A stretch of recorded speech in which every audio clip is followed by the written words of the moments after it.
Hindi pa man tapos ang digmaan sa Ukraine, natamo na ni Pangulong Vladimir Putin ng Rusya ang pinakamalaking pagkatalo niya.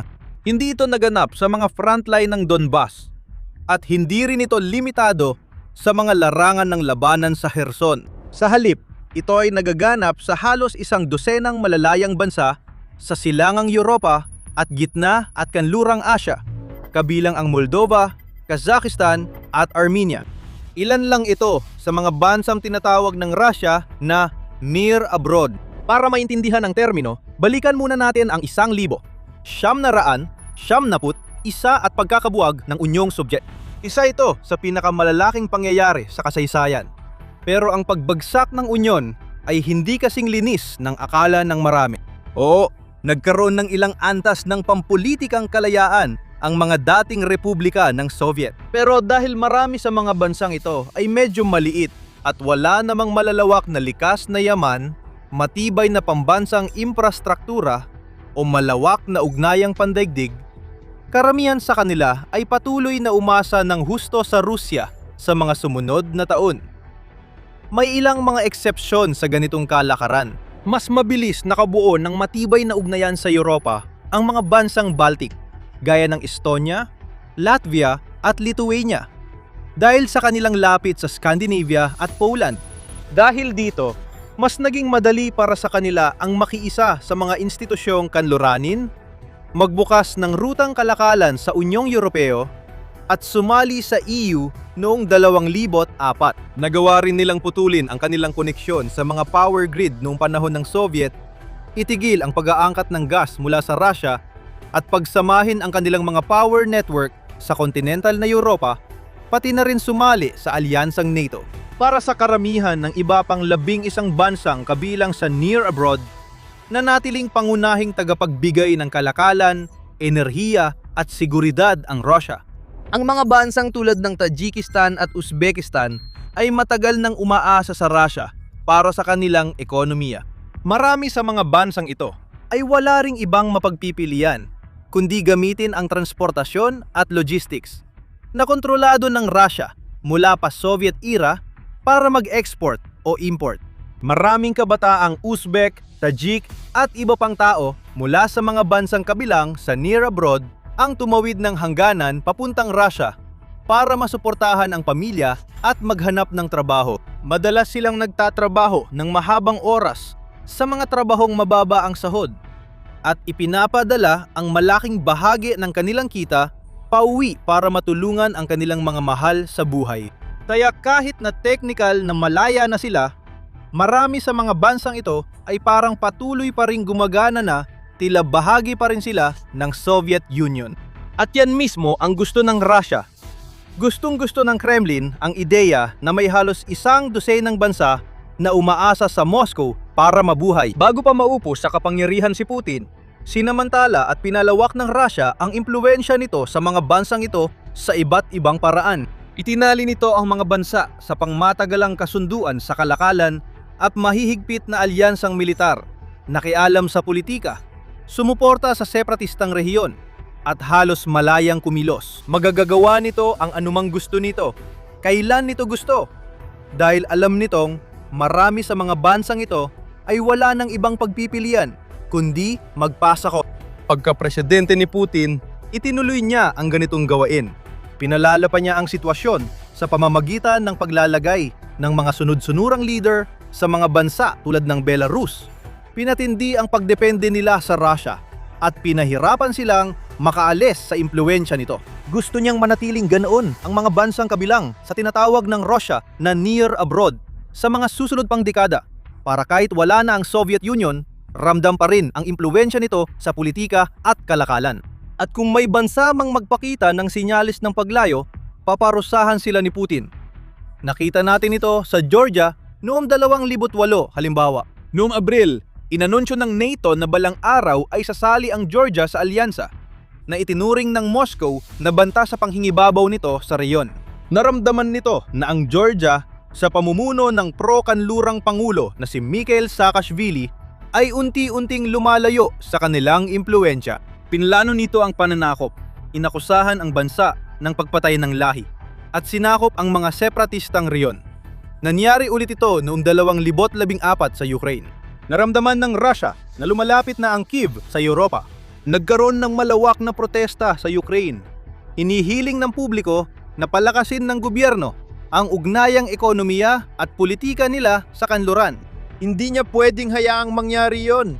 Ayaw niya sa ideya ng EU at lalo na ng NATO na lumapit sa hangganan ng Russia at natatakot siyang mawalan ng kakayahang maipalawak ang impluensya niya sa buong Black Sea. Muli, siya ang nagpasimuno sa pananakop at nagpadala ng lihim na maliit na hukbo para sakupin ang Crimean Peninsula. Hinayaan ng mga kanluraning kapangyarihan ang lahat ng ito at tinanggap ng mga pinuno ng US at Europa ang Mir Abroad at regional na pamamayani ng Russia.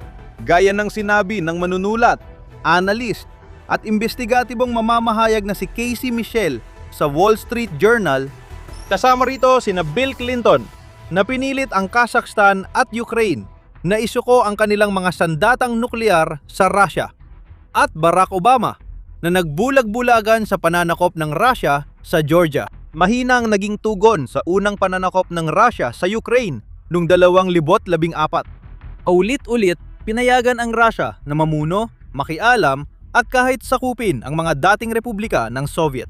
At dahil isa itong mahalagang manlalaro sa pandaigdigang entablado na may napakalaking impluwensya sa ekonomiya ng mundo at sa geopolitical na kalagayan, hindi naglakas loob ang ibang mga bansa na hamunin ito.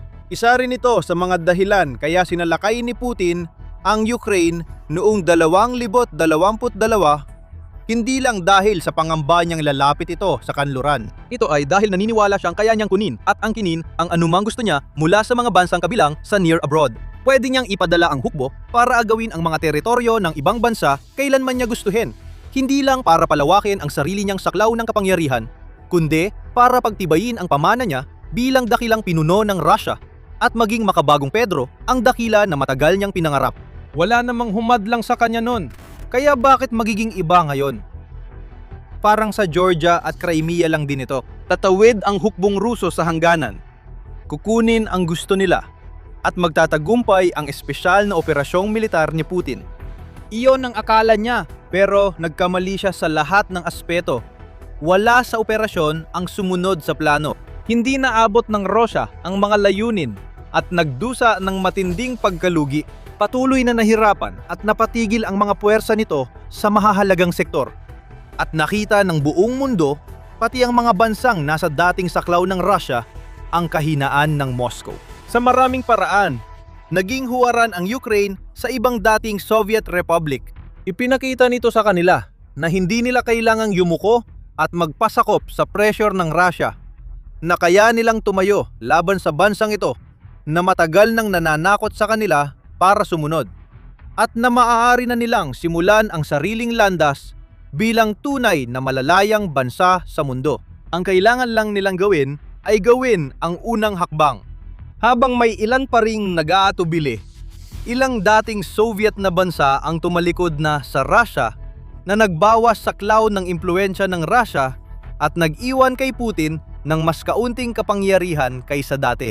Sabi ni Michel, matapos ang ilang taong bigong digmaan ni Ginoong Putin sa Ukraine, ang pangarap ng Russia na maging dakilang kapangyarihan ay naging pantasya na lang. Hindi na pangunahing regional na kapangyarihan ang Russia sa dating mga nasasakupan nito. Isa ang Armenia sa pinakamagandang halimbawa nito, dahil matagal na itong isa sa mga bansang pinaka-nakadepende sa Moscow.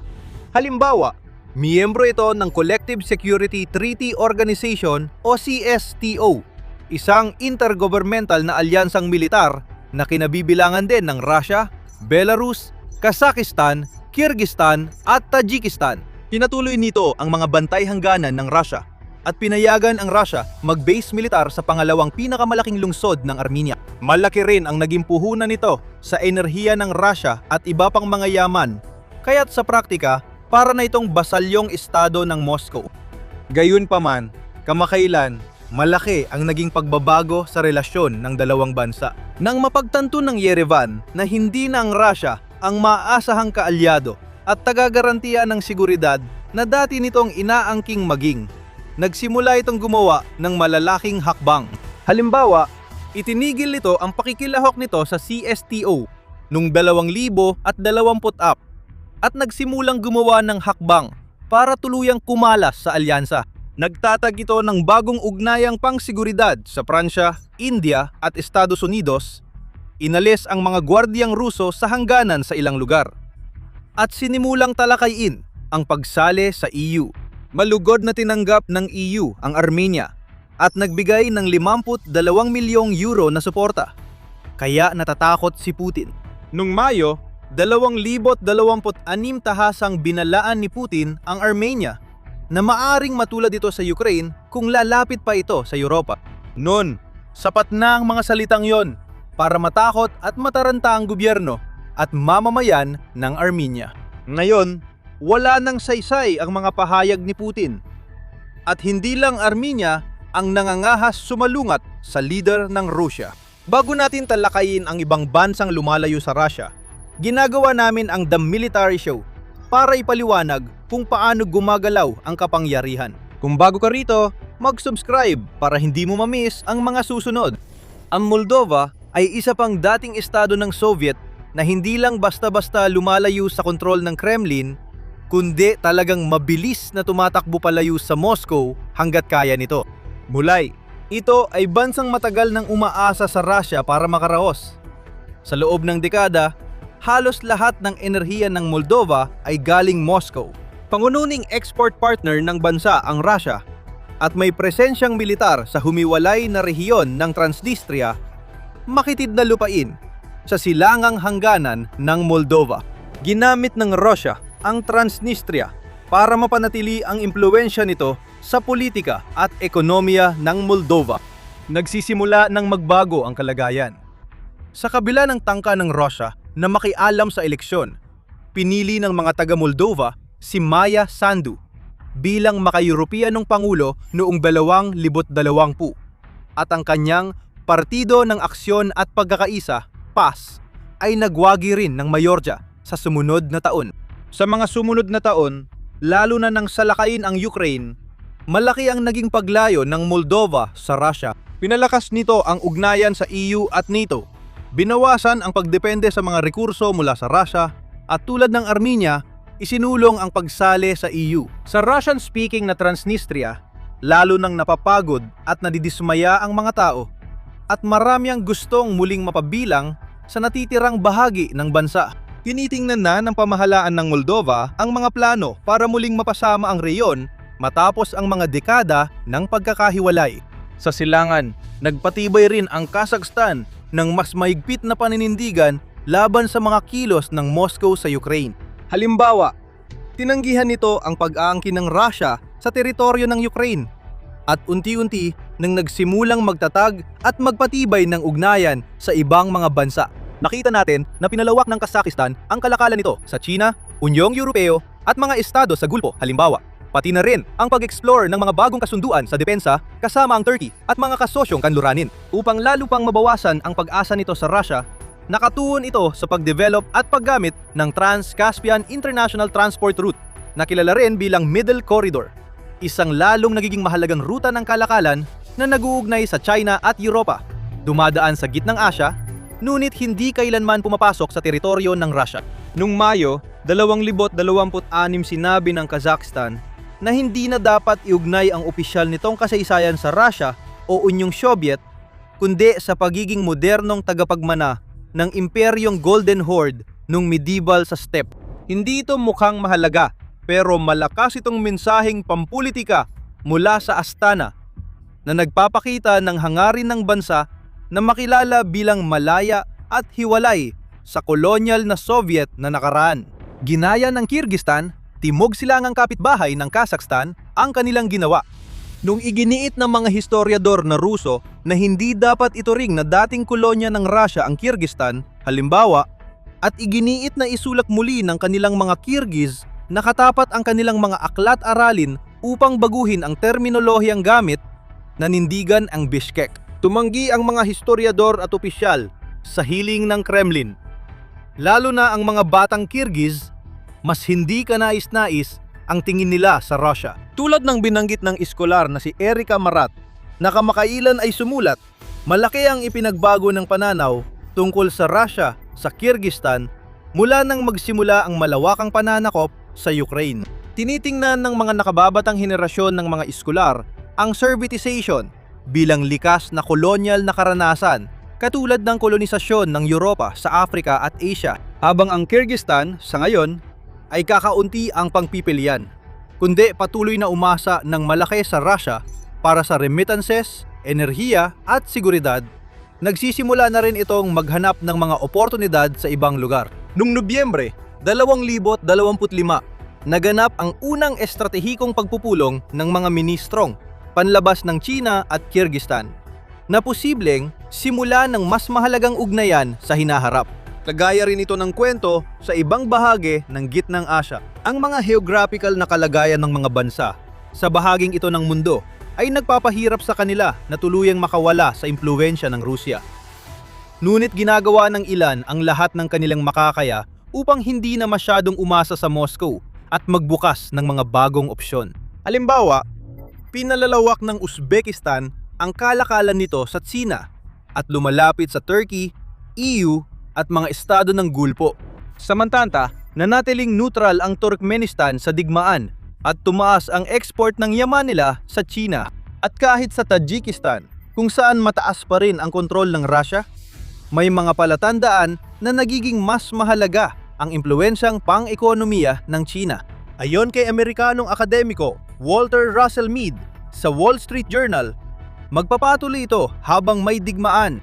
Habang tumatagal ang digmaan, lalo nang hihina ang kapangyarihan ng Russia sa dating Soviet republics, lalo na sa Caucasus at Gitnang Asya. Ang US, China at Turkey ay pinalalakas ang ugnayang ekonomiya at militar na humahadlang sa ambisyon ng Russia na kontrolin ang mga dating teritoryo ng mga Tsar.